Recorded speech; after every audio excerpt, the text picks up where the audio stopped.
Olá, meus irmãos, chegamos no final do nosso estudo do livro de Apocalipse. Hoje nós finalizaremos essa jornada aí de estudos com o capítulo 22, é o último capítulo, o derradeiro capítulo do livro de Apocalipse e também da Bíblia. Então nós vamos ver aqui o desfecho de todas as coisas, o cumprimento das promessas feitas pelos profetas, pelo próprio Senhor Jesus. Enfim, é o desfecho da história. Vamos ler a partir do verso 2, capítulo 22 de Apocalipse. Aqui se referindo à Nova Jerusalém, né? Aquela Nova Jerusalém em forma cúbica que desce dos céus, que nós estudamos no capítulo anterior. E aqui vem uma descrição dessa Nova Jerusalém. No meio da sua praça, de uma e outra margem do rio, está a árvore da vida, que produz 12 frutos, dando seu fruto de mês em mês, e as folhas da árvore são para a cura dos povos. Então veja que a árvore da vida era mencionada aqui. Essa mesma árvore que foi mencionada também lá no livro de Gênesis. O homem, em função da sua desobediência, em função da sua autossuficiência, ele perdeu o acesso à árvore da vida. Em Gênesis, quando o homem tomou da árvore do conhecimento do bem e do mal, alegoricamente significava que ele trazia para si a responsabilidade de discernir o que era bom e o que era ruim, o que era bom e o que era ruim para a sua própria vida. Então ele trouxe sobre si a capacidade de gerenciar o seu destino, coisa que era atribuição do próprio Deus. Então Adão e Eva se rebelaram contra a autoridade de Deus, se rebelaram contra a possibilidade de dependerem única, exclusivamente e totalmente a Deus. Então, aqui nesse verso 2, no desfecho da história, nós vemos que aquelas coisas que foram perdidas pelo pecado estão sendo restauradas. Então, novos céus, nova terra, como nós vimos no capítulo anterior. Agora o homem volta a ter acesso à árvore da vida e agora ele pode então tabernacular, pode ter comunhão íntima com Deus. Então não existirão mais templos, não é necessário mais existir um tabernáculo feito de peles de animais, não é necessário mais um templo de pedras ou mesmo uma igreja onde possamos estabelecer um ponto de contato com Deus, mas a própria Nova Jerusalém será esse templo, né? Será esse lugar de adoração a Deus. Na verdade, qualquer lugar é lugar de adoração a Deus, porque Deus está em todos os lugares. Nós vemos Paulo dizendo que nós somos as pedras vivas, né, que constituem o edifício de Deus. E nesse tempo nós vivenciaremos essa realidade que nos era exposta de forma figurada na sua total plenitude. Então, nós teremos acesso à árvore da vida, aquela árvore que nos traz vigor, que nos traz alegria, gozo e nos traz o sentimento de plena realização como seres humanos. E nós temos aqui também uma outra palavra-chave nesse verso, que é a cura dos povos. Essa árvore da vida traz cura. Essa árvore da vida traz descanso, diferentemente da árvore do conhecimento do bem e do mal, que traz conflito, que traz desobediência, que traz rebelião. Então nós teremos acesso, novamente, de forma irrestrita, a essa árvore da vida. No verso 3, nunca mais haverá qualquer maldição nela. Não haverá qualquer maldição. Nela estará o trono de Deus e do Cordeiro. Os seus servos o servirão. Então, aquela ideia de que haverá uma grande ociosidade no céu é uma grande falácia, né? Nós estaremos sempre servindo ao Senhor. Por toda a eternidade nós serviremos ao Senhor. E isso nos trará profunda alegria. Assim como nos dias de hoje, quando nós encontramos o centro da vontade de Deus para nós, para as nossas vidas, e o nosso coração se enche de alegria, de prazer, de realização, porque sabemos lá no íntimo que estamos fazendo aquilo para o que fomos criados para fazer. A Bíblia diz que o ser humano, o homem, foi criado para o louvor da sua glória. E quando nós nos encaixamos dentro desse processo, nós alcançamos aquilo que podemos chamar de felicidade plena, coisa que o ser humano vem buscando já há muito tempo, através de várias coisas, através do dinheiro, através da posição social, através do poder, através até da própria religião. Ele busca essa felicidade plena, mas a felicidade plena, ela só vem quando nós entendemos que nós somos criados para o louvor da glória do Senhor, e nós nos encaixamos dentro desse propósito pelo qual nós somos todos criados pelo Altíssimo. Então, naquele lugar nunca mais haverá maldição. Então, vivemos num mundo imperfeito, num mundo caído, onde a maldição nos cerca, onde coisas ruins nos assolam, onde somos tentados pelo devorador, pelo inimigo, somos tentados também por nós mesmos, pela nossa natureza carnal caída, somos tentados pelo mundo. Então todos esses inimigos nos rondam e eles trazem eventualmente maldição sobre as nossas vidas, à medida em que nós cedemos a eles, à medida em que somos vencidos por eles. Mas aqui neste lugar de restauração de todas as coisas, não mais haverá maldição. Nós estaremos para sempre na presença do Senhor e não precisaremos mais do sol, como nós vimos no capítulo anterior, e aqui nesse capítulo 22 isso é mencionado novamente. O Senhor será o nosso sol, será a nossa fonte de energia, a nossa fonte de calor, de luz. Não seria possível a vida na terra sem o sol. Então o sol representa a vida.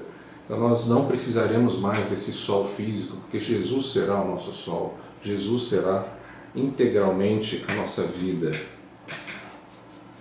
Vamos dar um pulo agora lá para o verso 10. Disse-me ainda: não seles as palavras da profecia deste livro, porque o tempo está próximo. Veja, não seles. Antigamente, quando uma carta era enviada por um rei ou por um profeta, elas eram seladas, não era uma carta aberta, existia um certo sigilo, nem todos tinham acesso àquelas informações. Mas o que está sendo dito aqui, através da escrita de João, é que esta carta, estas informações que nós podemos estudar ao longo desses 22 capítulos de Apocalipse, elas devem ser apregoadas, elas não devem ser guardadas. O próprio nome do livro fala sobre revelação. A revelação é algo que tem que ser exposta, ela tem que ser colocada à luz para que as pessoas conheçam, para que as pessoas gerem, para que essas palavras gerem no coração das pessoas temor, urgência de conserto com Deus. E aqui faz uma menção, próximo está, porque o tempo está próximo. Isso foi escrito há 2000 anos. Por que o tempo está próximo?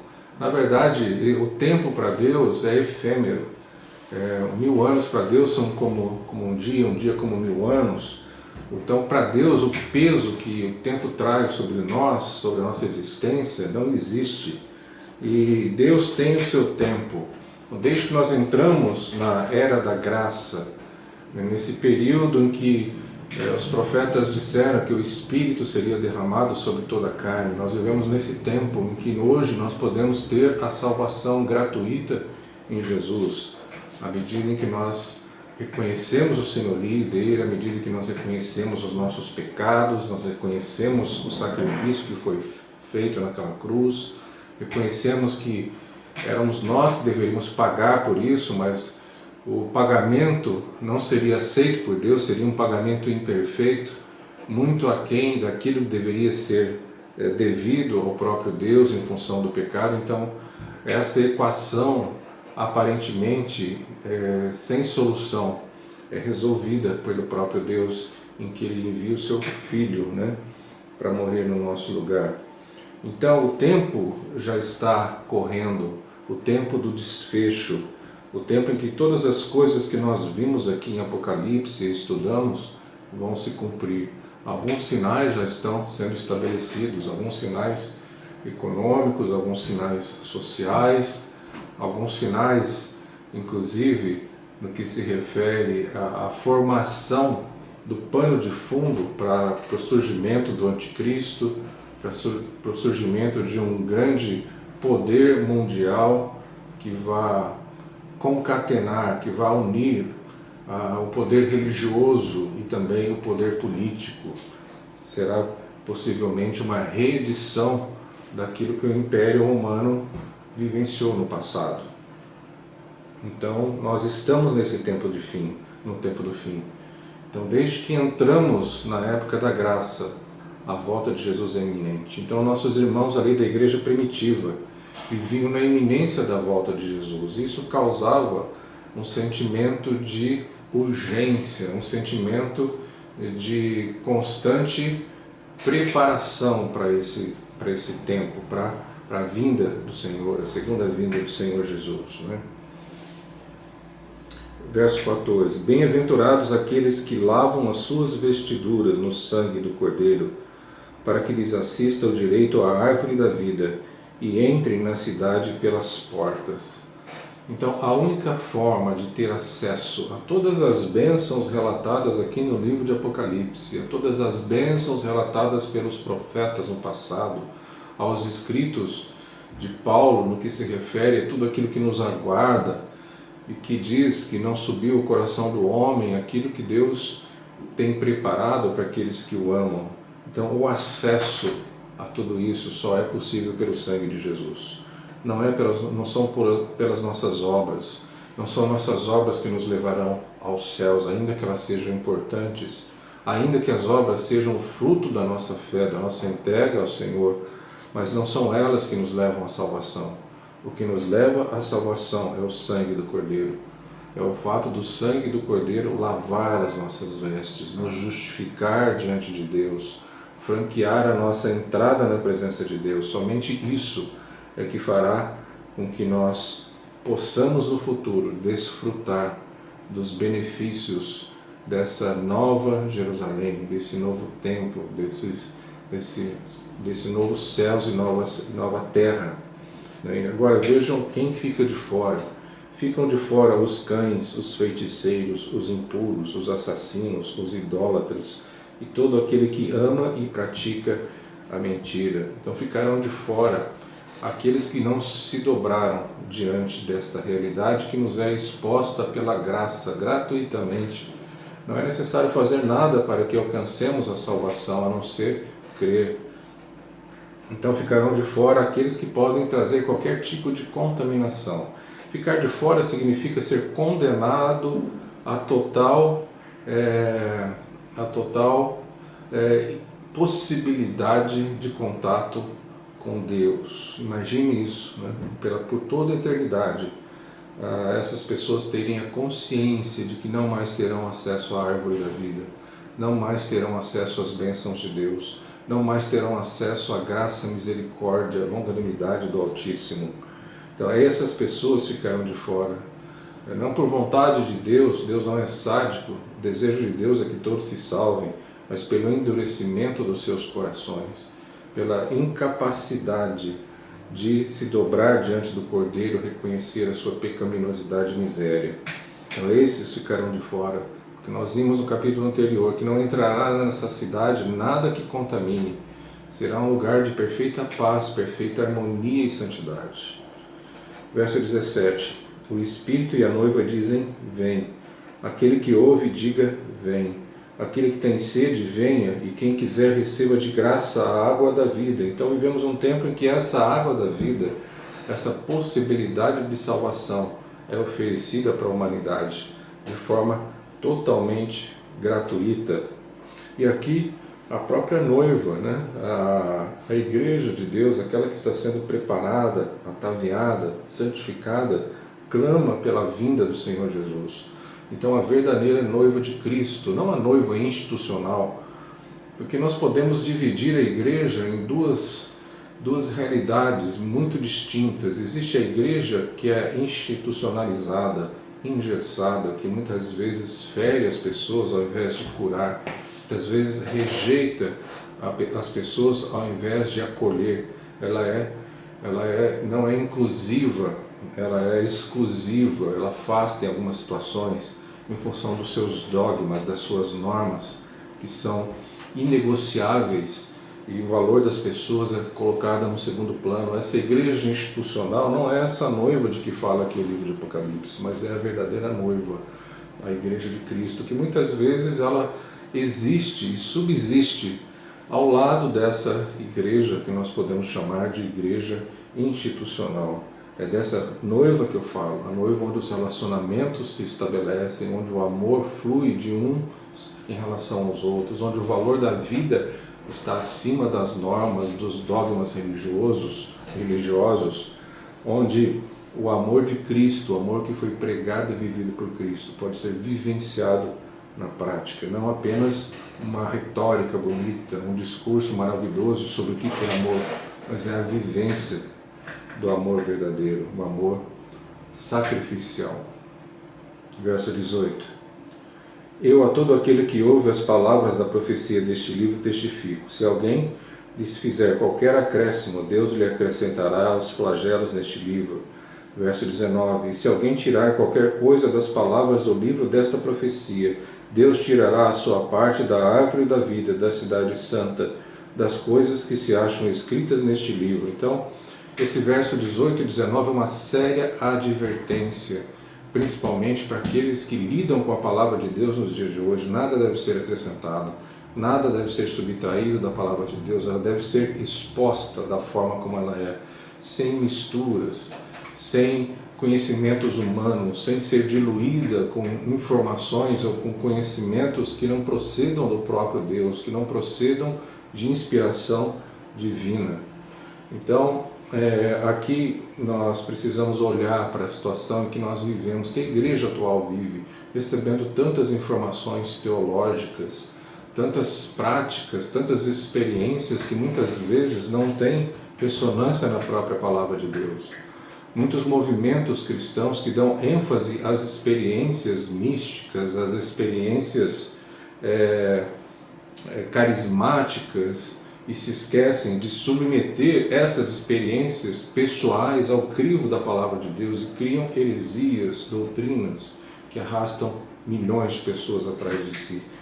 Então vivemos tempos em que mais do que nunca precisamos conhecer as sãs doutrinas, fazer como os bereanos lá no livro de Atos, em que, ouvindo Paulo, checavam nos escritos, e na época eles não tinham o Novo Testamento, eles checavam os profetas, no Pentateuco, nos escritos do Velho Testamento, se aquilo que Paulo estava dizendo tinha alguma coerência. Então nós precisamos fazer o mesmo, não importa quem esteja pregando, pode ser um teólogo, pode ser uma pessoa cheia de graduação teológica, precisamos submeter aquilo que ouvimos à palavra de Deus, e para isso precisamos conhecer a palavra de Deus, precisamos estudar a palavra de Deus, precisamos saber do que nós estamos falando, no mínimo para sermos os defensores da sã doutrina. E no verso 20 diz assim: aquele que dá testemunho destas coisas diz: certamente venho sem demora. Amém. Vem, Senhor Jesus. No 21, a graça do Senhor Jesus seja com todos. Amém, meus irmãos, que vocês possam se aprofundar no estudo desse livro maravilhoso da Palavra de Deus, enigmático sim, cheio de simbologismos, mas que de grande importância para todos nós. Ele foi escrito para os crentes numa época em que havia grande perseguição. Ser crente naquela época em que Apocalipse foi escrito significava assinar a sua sentença de morte. Então esse livro trazia esperança para os nossos irmãos primitivos, trazia vigor espiritual, trazia forças para que eles pudessem permanecer firmes diante das provações, diante da iminência da morte. Então que isso seja de estímulo para todos nós, que o livro de Apocalipse, ao lê-lo, isso produza no nosso coração grande esperança, sabendo e tendo a consciência daquilo que nos aguarda, tendo a consciência e sabendo do desfecho da história, em que os inimigos de Deus serão todos vencidos. Essa batalha que nós entramos, uma batalha diária contra Satanás, contra o mundo, contra a nossa própria natureza caída, é uma batalha que nós já sabemos qual é o resultado. Nós já sabemos quem será o vencedor nessa batalha, né? Então repito aqui o que diz o verso 21, a graça do Senhor Jesus seja com todos. Muito obrigado pela atenção de vocês, que Deus abençoe todos, até o nosso próximo estudo.